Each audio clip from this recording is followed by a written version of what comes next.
Last year we harvested roughly 60 kilograms of honey from 3 beehives. This year we want to get better, so we need another beehive. If you want to find out how we do this, stick around. Before we come to the point how we get the bees to make a new queen bee, let's go to some theory. First of all, the queen is laying eggs. Here you can see this is an egg which is put into a cell, and after some days it evolves into a larvae or a maggot. So here you can see it, 2 maggots, and this white liquid around it, this is the royal jelly. Now, after some days or some weeks, those larvae evolve into either a worker's bee, a drone, or a queen bee. Now, what is the difference? In principle, it's quite easy.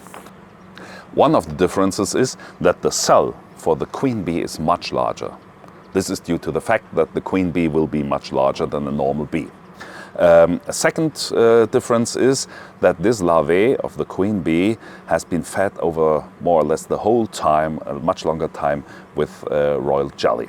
And this is basically the only difference which decides if a larvae becomes a queen bee or a normal worker's bee.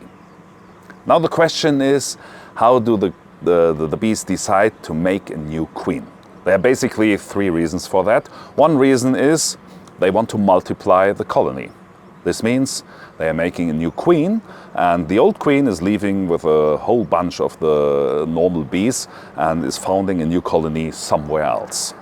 A second reason is the queen bee is too old and has to be replaced. And the third reason is the bees have the feeling that the queen has been harmed or is even dead.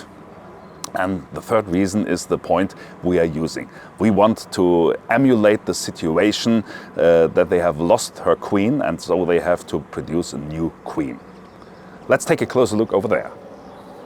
Okay, what we need for a new queen bee is eggs. And on this comb there are a lot of eggs inside. There's even some honey. And this comb is put into this small box. In addition to that, we already put in a frame filled with water, and we have 2 frames filled with honey, and so they have enough food and enough beverage, I would say, to start and to make a new queen. After that, this box is closed,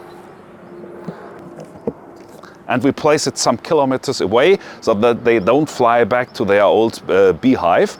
And after a certain time, they are making a new queen bee, and then we can get it back because they are already loyal to the new queen. Okay, I hope you learned something today, and you now know how can you multiply the number of your beehives and get more honey. If you have further questions, please feel to subscribe and write some questions in the comments, and see you in one of the next videos.